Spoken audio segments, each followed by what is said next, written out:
Can you hear in the back? Okay, great. So I think we're going to get started for our last event today. I invite you to move forward if you would like to move forward. Our last event today in the Climate Mobility Pavilion. Today is our Cities and Local Solutions Day. So thank you so much for coming to this panel on community adaptation in coastal cities.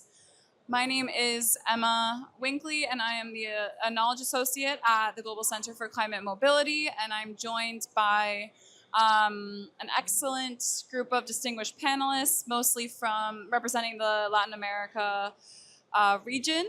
And I will first introduce the panel, and then we will get started with the conversation. So to my right is Ms. Catalina Reyes Vargas, founder and director of Oceanico Labs. And then we have Ms. Laura Serna Mosquera, who is a climate mobility fellow, joining us from Colombia.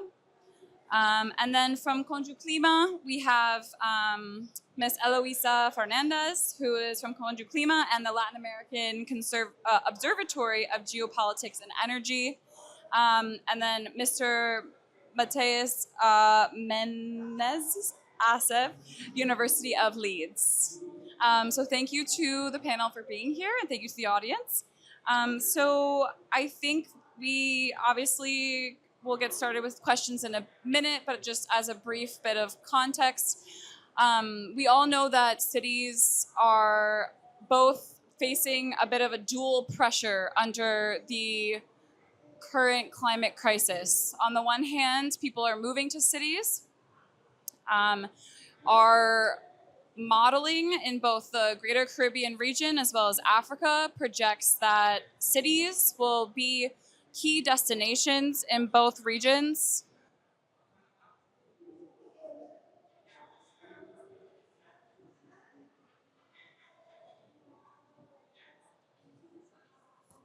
Hello? Yeah. So cities, on the one hand, will be potentially key destinations for people moving. They already are, as people are moving from rural areas in search of economic opportunity.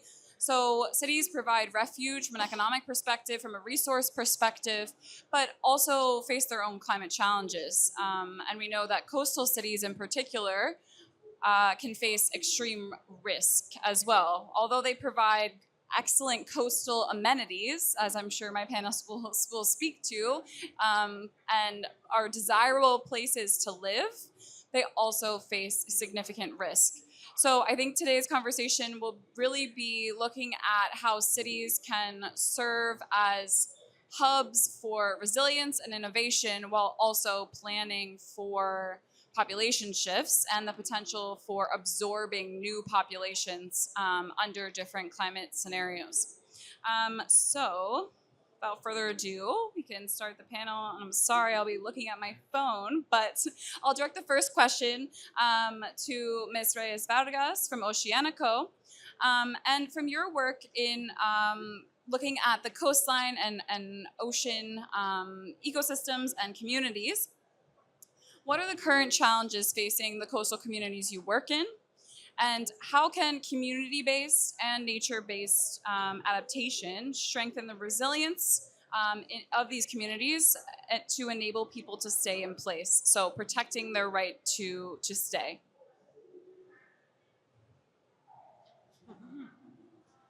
Thank you very much for having me. First of all, I have to say I'm Colombian, and I'm a policy-driven scientist that has focused on the ocean climate nexus for about 5 years straight, but focused on ocean conservation for over a decade. So I am one of the most vocal people in Colombia and in the region talking about the importance and the absolute urgency to talk about these issues and to put the ocean at the center of the conversation. So whenever you ask me what's the bigger threat that we all face, and of course coastal communities face, is called climate change. But it's not only climate change, because change is natural. It has been happening for so many years, for centuries. But the real threat here is climate disruption. We have disrupted every single geochemical system on Earth, and the ocean is the major victim of it. But at the same time, the ocean would act as the major hero as we are talking about the major climate sink or the carbon sink, the major climate and carbon sink, and the most powerful biodiversity cluster on Earth. So derived from this conversation or this very statement, we can answer this question. So, which are the current challenges that coastal communities are facing in the both Pacific and Caribbean coasts in Colombia? I would say it's first erosion. That's one of the major threats we have identified. The second one, it's all about fisheries, fish stocks, all the things that are life dependent for them. And the third one would be pollution and all those disruptive issues with with water quality and water treatment facilities. Those are the major three we have been identified. But of course, and I'm moving forward to the second part of the question, when it comes to community-based and nature-based adaptation, I have to say and I have to contextualize about my work, which is ocean climate innovation. We have addressed and we have realized first that without tackling the very nerve, the very central axis of this problem, which is the climate disruption, everything that comes around climate mobility, climate displacement, migration, and so on and so forth, will be, um, you know, even worse, as climate change is an aggravating factor. When we are talking about these kind of things with communities, they always tell us, why should I care about climate innovation or ocean climate solutions when there are people with nothing to eat and there's so much unemployment here? And I always tell them, because climate change and the climate disruption is an aggravated factor. And that's why our work at Oceanico Labs is focused, at finding ocean climate solutions to actually reclaim this stabilization of the biochemical cycles that are happening everywhere at coastal cities and at coastal areas. So when you ask me how important is community-based and nature-based solutions, I tell you it's absolutely crucial, because the ocean and the climate would not be separated from the biodiversity nexus in Latin America and in Colombia, which happens to be one of the most exuberant places when it comes to biological and cultural diversity on Earth, I would say on Earth. So our experience has been very rich, because they already have the solutions, they already have the knowledge, but they sometimes do not have just the capacity building, the laboratories, or the researchers that are able to scale up these ideas. So we are really stepping up the solutions and stepping up the conversation by creating co-design processes that allow them to bring up these ideas and to really scale up through through mid-tech or complete tech-based solutions as well. And of course, not to be reliant on the nature-based solutions, but as all we can see here at COP30, the planet is really struggling so much, and we need to explore every single solution right now. We must allow science to do their thing, our thing, and we need to explore everything from nature-based solutions to completely fully focused technological solutions, from carbon capture and storage to carbon removals. And of course, one of the major allies in these kind of things is called the ocean. Thank you. Thank you so much. And I think you raise a really interesting point that leads really well into the next question that I have for Ms. Fernandez from CONJUCLIMA. But I think we've heard all day today, we're talking about local solutions, that we need urgent financing and we need urgent policy responses.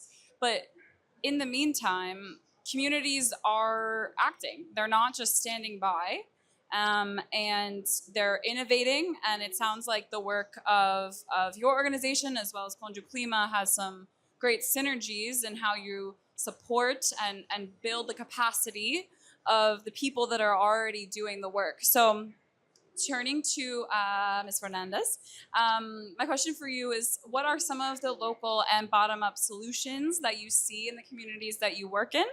And please just give a bit of a geographic context for that. And how can local governments or communities, as well as youth and youth organizations, collaborate to scale up the grassroots initiatives that are already underway? Thank you. Thank you for the opportunity to speak about my hometown. When we are talking about communities, and especially in our city in Guarujá, we are not talking about an isolated community. We are talking about a city that is 1 hour of the main financial center of Brazil, that is São Paulo.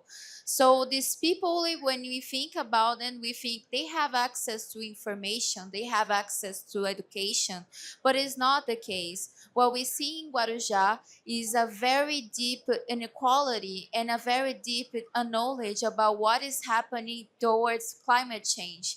So one of the main problems we could find about talking about climate change and produce new projects about adaptation is to bring awareness for the population, especially the ones that are more vulnerable. We had a very sad episode in 2020 where we had a big flood in the city and we have an amount of casualties and many people lose their houses. And now right after it, we have the pandemic and many people could not build this back or return to the place they used to live.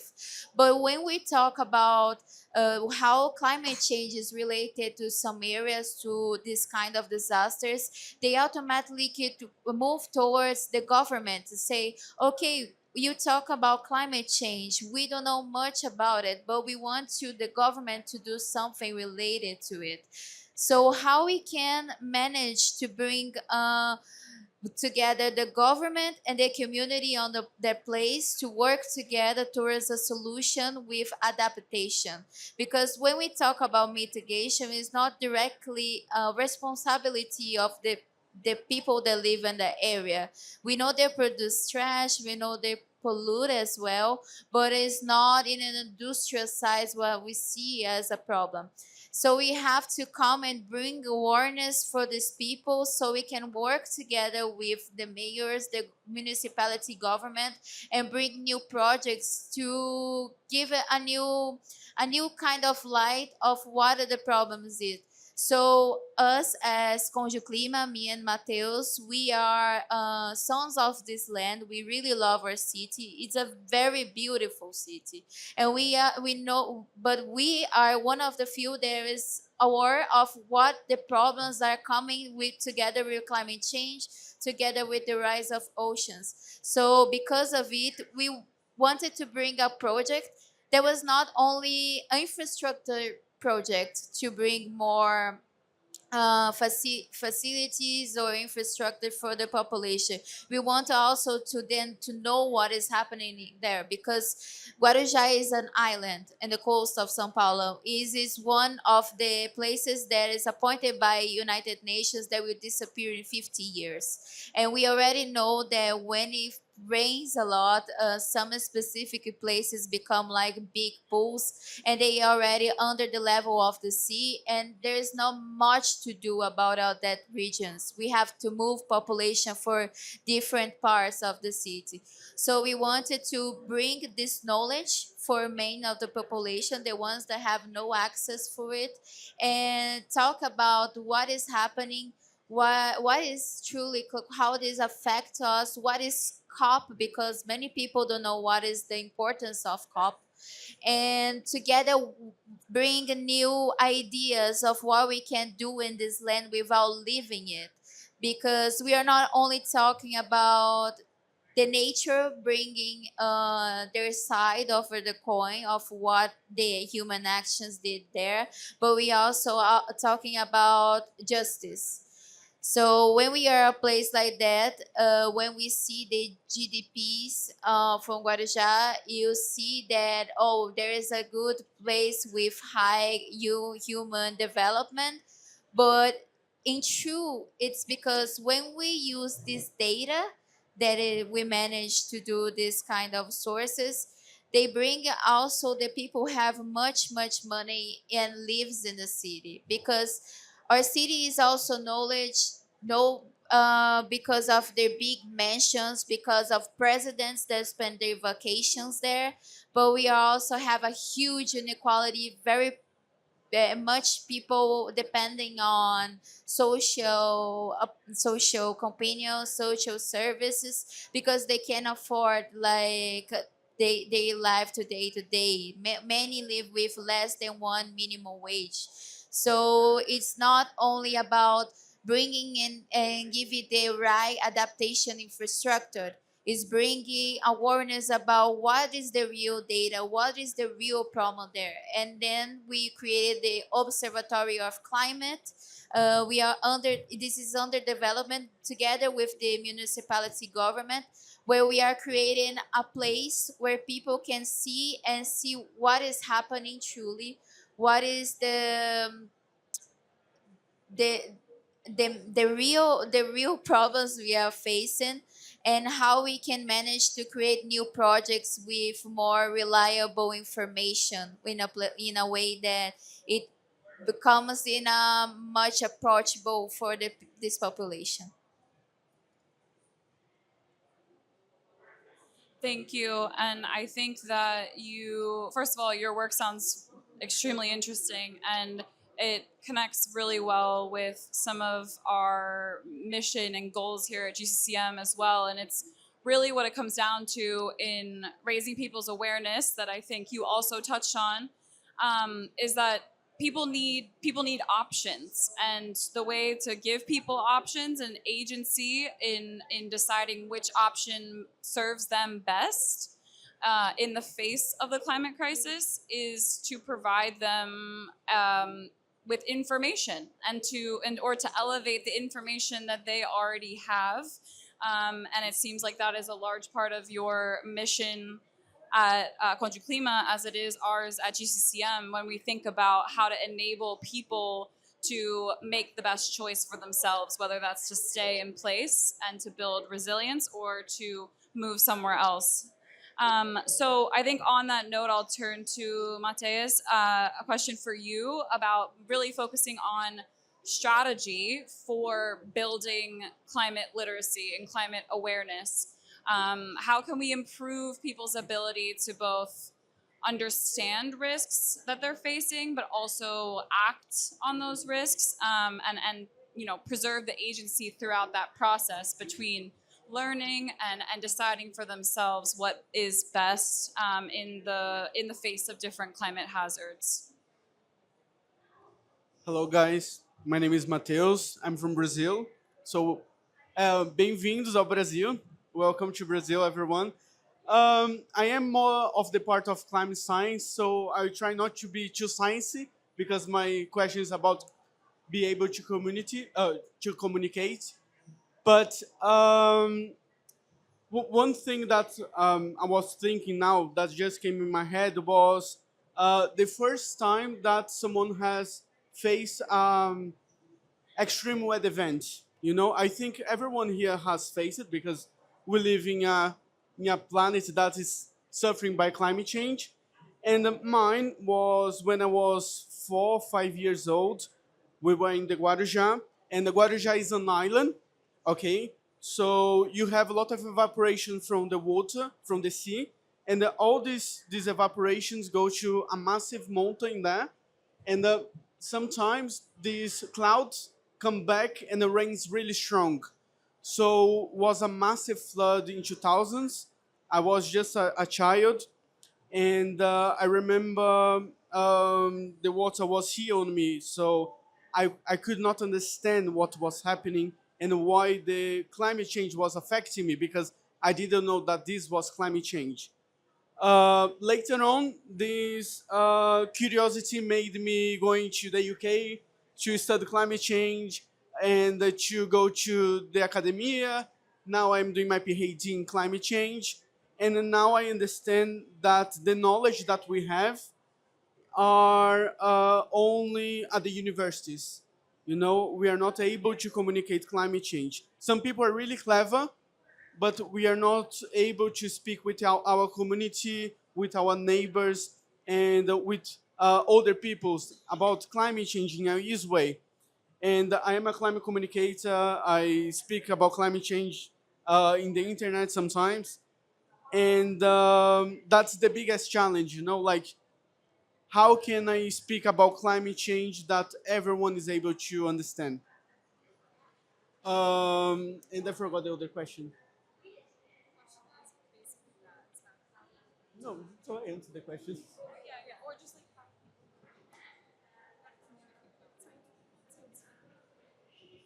Yeah, so basically, I will give an example that I just did. For the second time in Brazil, we have a tornado. Okay, usually we have in the US, but now it's becoming common in Brazil because the cold weather from Argentina is coming to the north, and the warm weather from the north of Brazil is going south. So this tornado destroyed 86% of the city of Bonito do Iguaçu, and I was communicating about that because no one knew that climate change is making tornadoes and cyclones more frequently, and that's how I am trying to communicate with everyone in an easy way about climate change. Sure, thank you. Yeah, thank you. I think that's a really interesting point about how you see in your work how there's this disconnect between what people experience in their daily lives, where they might have lived in the place for 20 years and they know what the typical weather is supposed to be, and they're all of a sudden seeing changes. So they know the changes are happening, they know that the disaster or the storms are stronger, but they're not necessarily associating that to the scientific phenomena of climate change. And as a a communicator, you have to build that bridge for them. We see the same thing when we bring the idea of climate mobility to the policy community. When we try to have to build the bridge between, you know, here's climate change and then here's people moving, and how are the two related, and what can we do to address the intersectionality of those issues? And so I think that leads us into the last question, which I have for Laura, who's our Climate Mobility Fellow here at GCCM, about the policy context. When we're thinking about enabling community-led adaptation in coastal cities that really creates the conditions necessary to enable people to stay in place with dignity and safety. What are some of the policy solutions, or what can be done from a policy perspective to make that happen? Thank you so much. Can you hear me well? Okay. Thank you so much, Emma. I'm very happy to be here.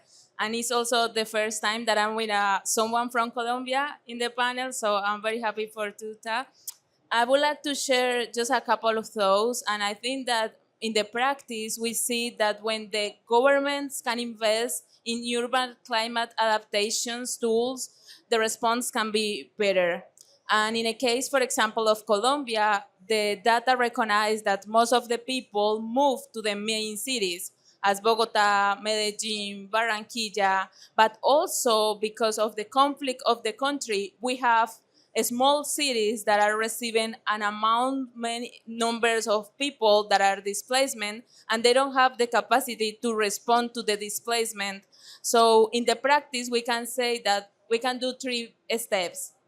The first one is vertical integration, and that means that when we integrate the local government in a middle of participator spaces with the community, we can find solutions that are more close to the reality and not they are only good in papers, that are very good in what we think, but in the real life can be applied for the communities. The second one is capacity building and preparations. Most of the community need information, as we just heard before, around climate displacement. When you don't have the information, it's very hard to take a best decision because you don't understand what is happening. Sometimes you just feel like this was an emergency and it's going to pass and you will have the capacity to return, but sometimes it doesn't happen. So the capacity to prepare the communities and to prevent until this kind of emergencies is also very important.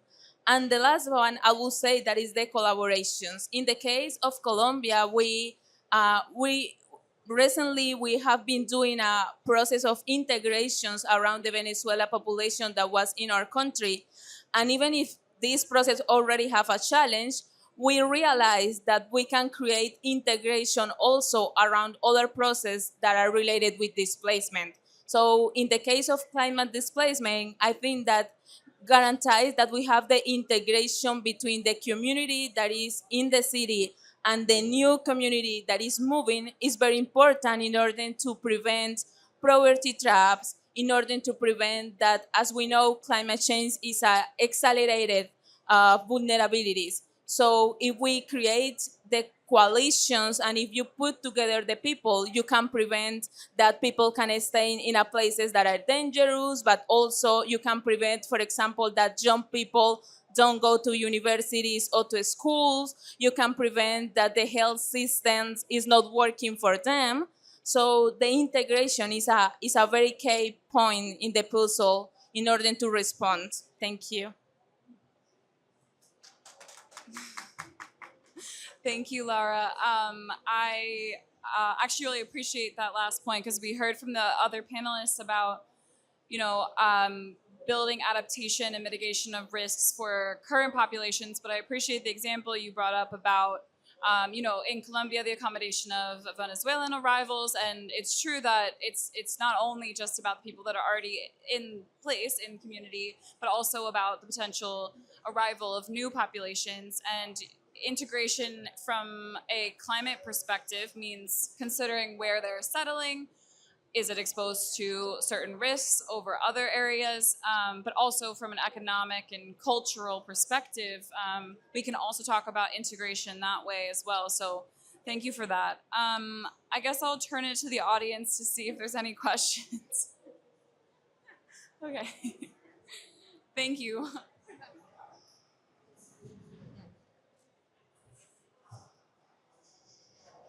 Thank you so much. I was really interested in the kind of very context-specific description that you gave of the challenges facing the areas you work in. And I think we heard from Catalina around the erosion being one of the biggest challenges along the coasts in Colombia.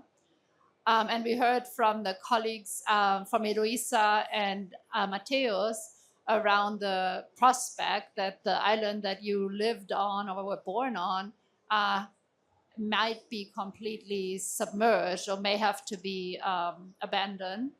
And in both cases, I guess people are losing their homes permanently. And I wonder how that is being discussed. Is that something that people are able to face up to and make plans for locally?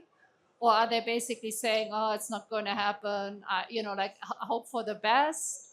Does the government come in and try to start that conversation with communities? How is this being negotiated locally? That's my question.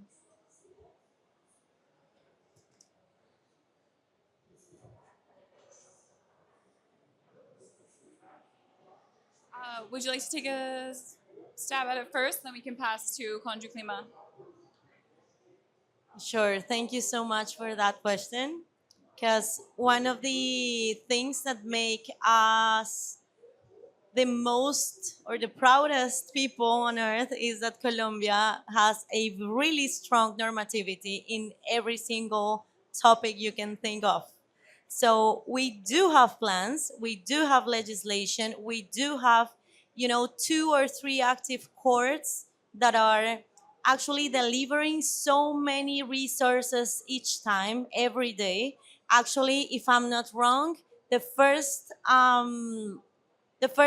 time that someone, or actually a couple of rural people that were recognized as the first climate displacement case in Colombia was about 2 years ago, if I'm not wrong. And that was a pioneering decision in Colombia. So, yes, just to answer your question really quickly, the answer is yes, we do have those plans and we have those discussions. But when it comes to reality, we face so many challenges because, of course, authorities are relying on the same traditional discourses and the same traditional solutions that, of course, none for the population's perspective or the ecological perspective will make a greater change. So, for example, I'm bringing a very specific example because I was there like 1 month ago. One of the major cases of erosion at the Caribbean coast belongs to a community, an indigenous community, a Guayú community that is called Cachaca Tres. That's the name of the how the yeah, the community. They are called rancherias. Yeah, it's like the community of that indigenous people, and they are facing the greatest case of erosion in Colombia, and I would say in the world. Absolutely disastrous. And I have told them, and I have many chats with them, what are the possibilities or what are the solutions that the government or different organizations are bringing to you. And they're basically telling them there's a huge chance to use nature-based solutions that would basically be just to restore mangroves or to restore certain, coastal ecosystems in order for them to protect the coast. But the coast is already broken. The biogeochemical cycle is already broken. So what's the role of first science and second informed people to actually put groundbreaking and novelty solutions to actually address those challenges? And I want to just finish my intervention with this. Let's not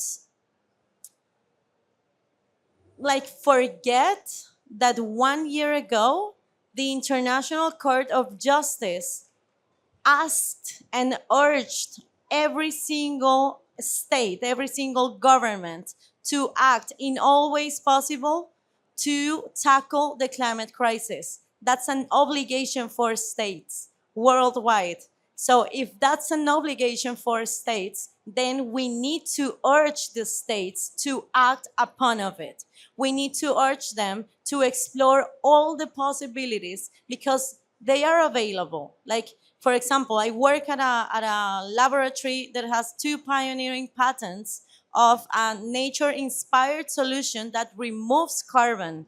Not only captures carbon, they remove carbon. But at the same time, it has, plus 7 different co-benefits that include coastal erosion, that includes beaches protection, that includes restoration of some marine biodiversity, and so on and so forth. Why don't we ask the governments to invest in actually researching more and more solutions instead of just wasting so much money and so much time, that is 2 factors we don't have anymore, while trying to address those kind of things. It's a matter of corruption, it's a matter of responsibility, it's a matter of ethics, it's a matter of the future, and we need to be active leaders and active voices by urging them to fulfill their requirements that are not also moral requirements, but also backed by the International Court of Justice. And I will ask you all to have very clear that thing, because we always forget what we have achieved 1 year ago, and that's a milestone we need to lean on and we need to reclaim back.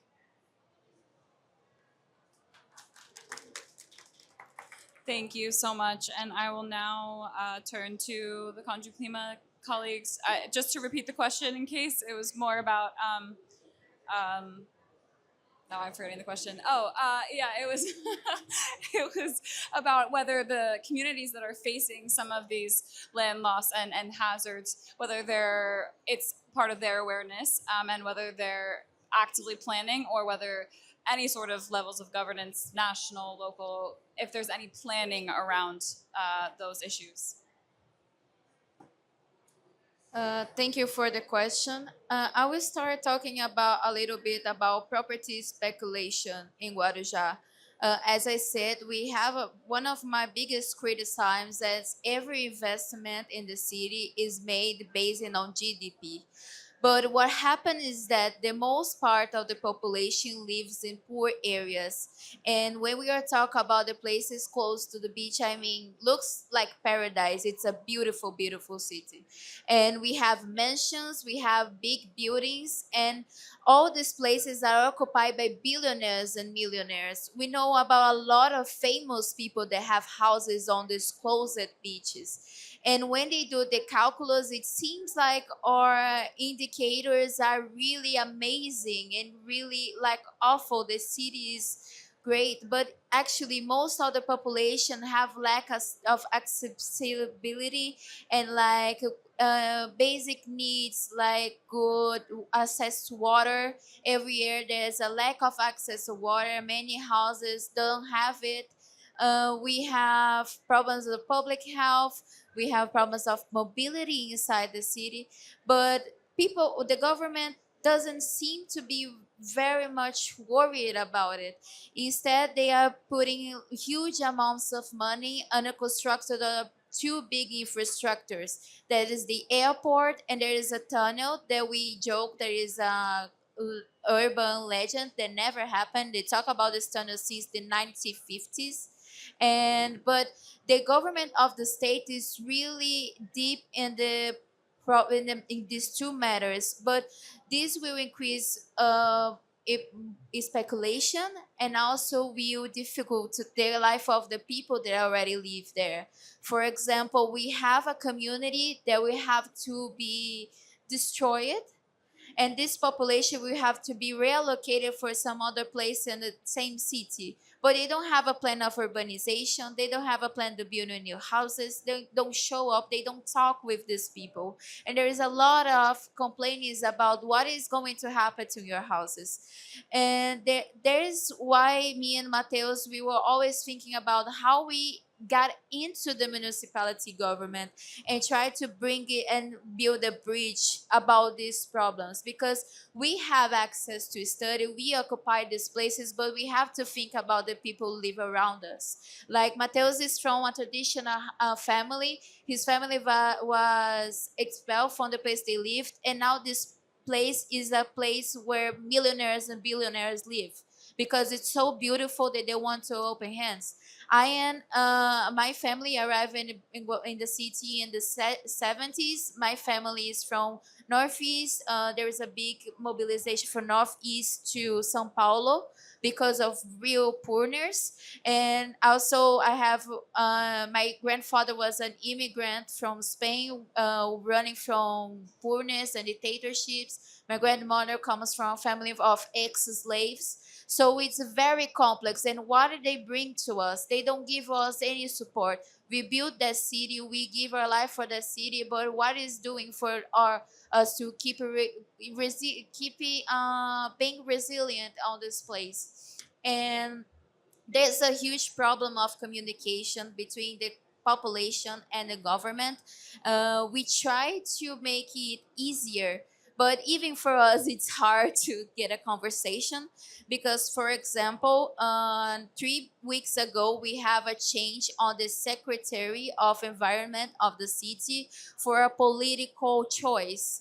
We had a person that was committed with climate change and do adaptation and mitigation plans, and now we have a person that as far as we know, is a political choice. So what we do in the situation, how we manage it diplomatically, because it's not hard to be angry with this kind of thing.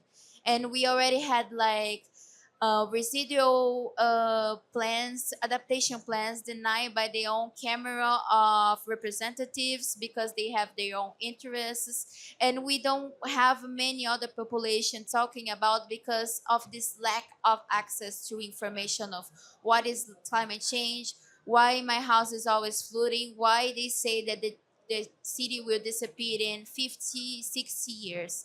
So what we're trying to do is to bring some equity on the discussion and make it possible that these plans and this new reality become a thing, not only in a pessimistic way but in an optimistic, because climate change, you have two options: or you get desperate with what will happen, or you fell in love for the solutions. So we are trying to bring people to fall in love for the solutions and bring new plans together.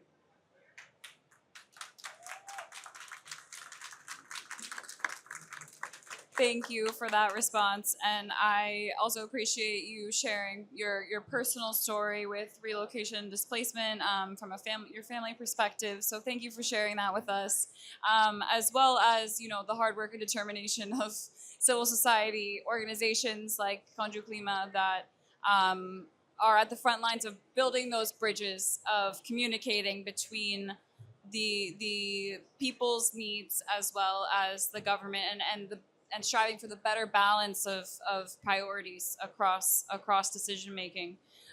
So I think that was it in response to Sarah's question, but are there any other questions from the audience?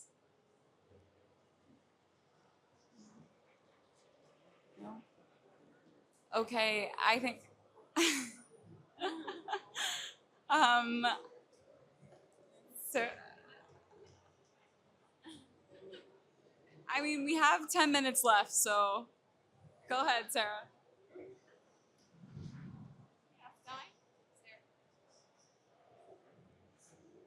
Okay, then I'll ask another question. um, well, you mentioned that you have these patterns for solutions, and I was wondering how you're thinking about scaling up your work. Like, how do you think about that? And it can go to the colleagues from Brazil as well, or basically beyond the specific locations that you engage in. How do you think about connecting across different locations, building momentum, engaging levels of government? Like, yeah, how do you think about movement building in a way?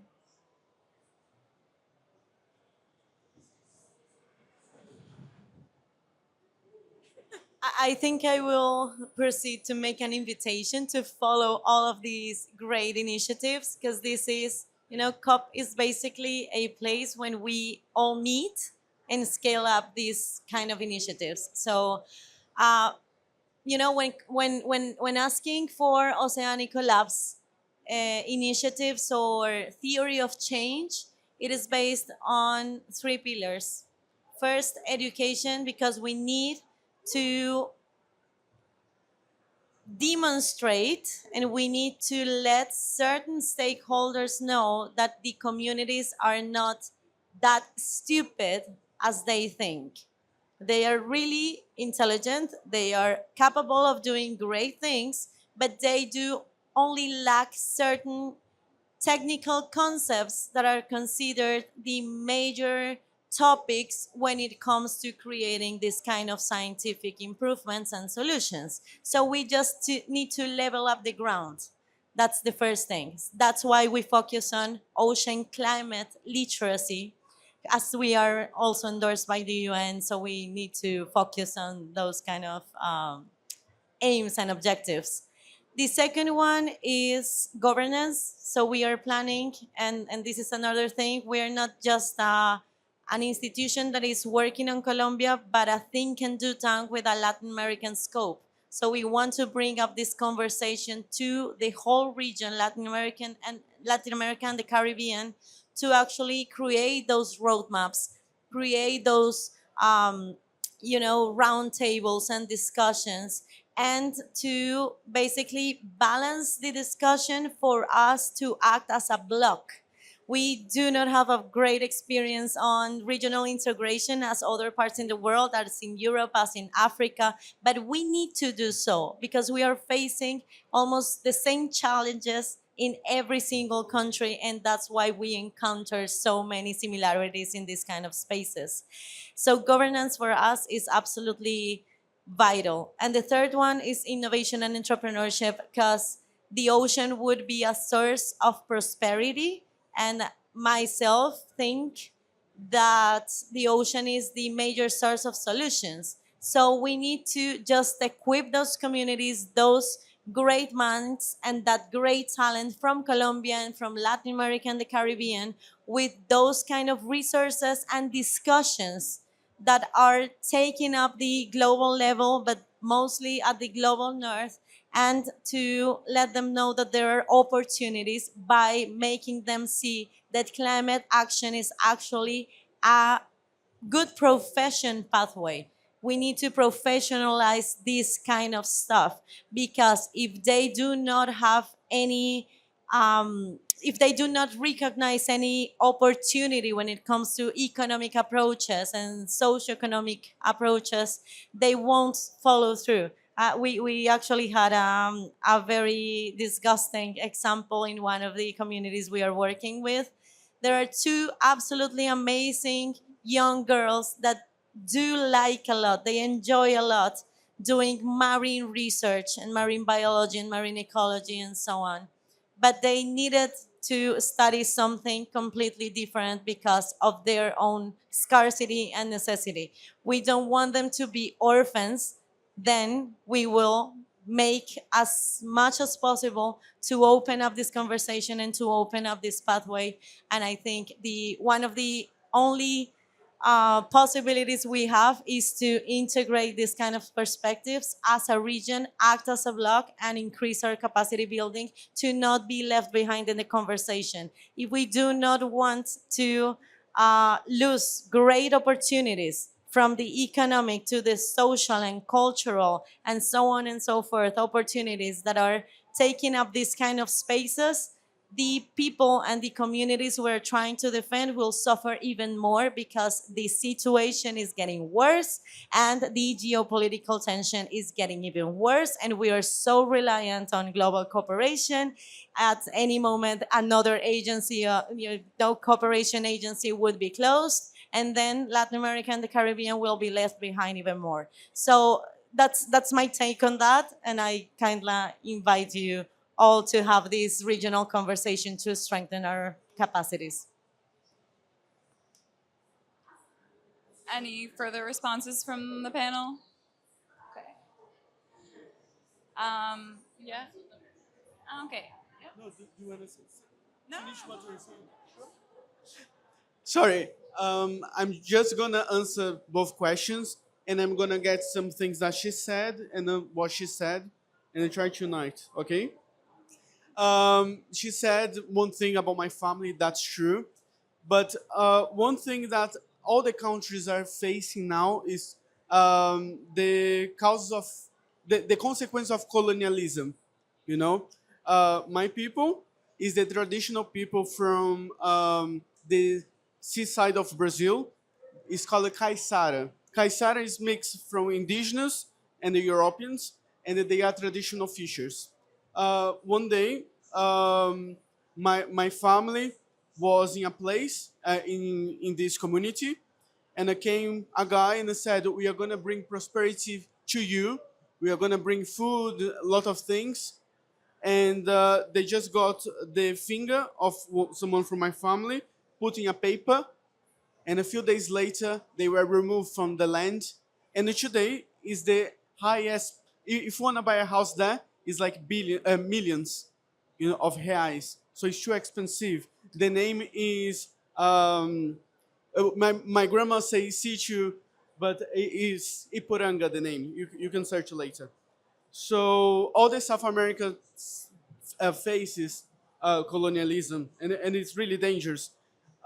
If you see Belém, okay, you see that the middle of Belém, the city center, is amazing, it's beautiful. But if you go across the communities, are really bad. You know, when they were building the COP30, all the trash from here were going to the communities by the sea and by the river, you know? So I think one of the issues that our country faces is the colonialism. So yeah, was just a compliment on what you are saying. Thank you, and I appreciate you raising that at the very last minute here, because I think we can't have this conversation without bringing in the larger climate justice conversation, and it really is potentially more hyper visible in the urban context when we look at where the most marginalized groups are living and the types of hazards that they are exposed to and their capacities to respond to those hazards and the successive potentially forms of displacement that they've already experienced. So thank you as a point of closing out. Unless Laura? Okay.